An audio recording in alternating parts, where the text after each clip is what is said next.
I want to start with, I think it's a story I've heard you tell before, but you talk about coming on staff at a church, and the first thing you did was you went and looked at their baptistry, and the thing had like algae in it, and like, it hadn't been used in months. It wasn't algae, brother. It was sawdust. It had been used sawdust. eight years. It had dead mice.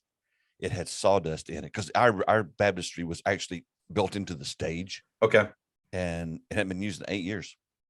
And it's amazing to me how many churches are okay with that. Oh, it blows my mind. And so I am not a numbers guy, in terms of tracking attendance each week. And that's not me, but that number matters.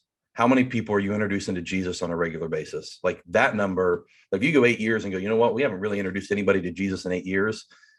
There's a problem in your church. And so part of the question you have to ask yourself when you're talking about this online presence is, do we believe that the message we have is actually worth the people who don't know Jesus hearing?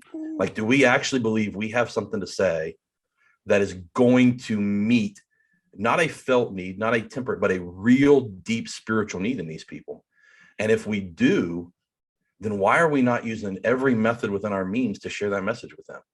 Like, why are we okay just being us and going through our calendar and doing stuff and not using our baptistry for 8 years? Like how does a church get in that mindset of, because what you're really saying is, I don't think what we have to sell here is worth buying. I don't feel like we really have anything to offer the world.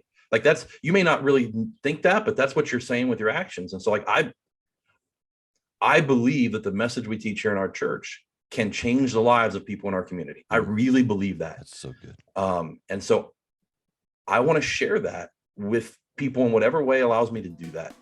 Be sure to check out the full episode of the 95 podcast by going to 95network.org/podcast.